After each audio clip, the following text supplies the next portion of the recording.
22 तारखेला झालेल्या अतिरेक्यांच्या भ्याड हल्ल्यामध्ये आपल्या भारतीय पर्यटकांचा 28 जणांचा जो मृत्यू झालेला आहे, त्या भ्याड हल्ल्याचा मी पाकिस्तानच्या अतिरेक्यांचा निषेध करतो.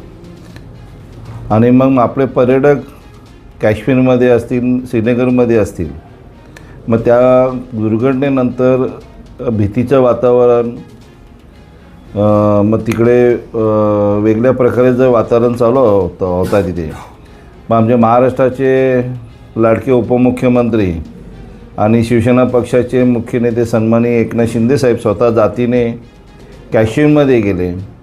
सन्माननीय खासदार श्रीकांतजी शिंदे साहेब यांची स्वतःची टीम काश्मीरमध्ये गेले की बाबा जे पर्यटक आपले तिथे अडकलेले आहेत त्यांना आपण स्वतः घेऊन आलं पाहिजे.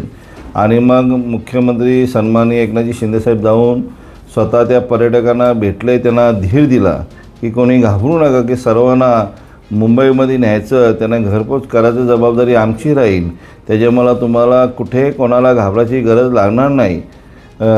आणि मग राज्य शासनाच्या माध्यमातून, स्वतःच्या माध्यमातून संपूर्ण जेवढे कुटुंब होते, जेवढे पर्यटक होते, त्यांना आणण्याचं काम सन्माननीय एकनाथ शिंदे साहेब यांच्या मार्गदर्शनाखाली झालेलं आहे.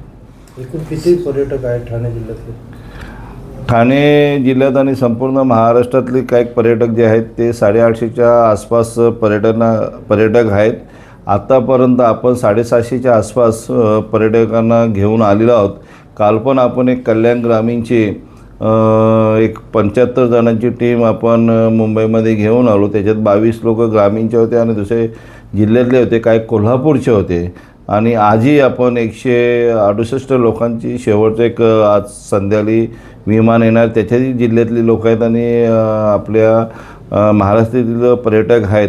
आणि सर्वांना आणण्याचं काम आपण, जोपर्यंत शेवटचा पर्यटक आपण आणत नाही तोपर्यंत आपली टीम, पक्षाची टीम तिथे त्यांच्या सोयीसाठी त्यांना लागणारी गरज याच्यासाठी संपूर्ण तिथे जातीनं उपस्थित आहे.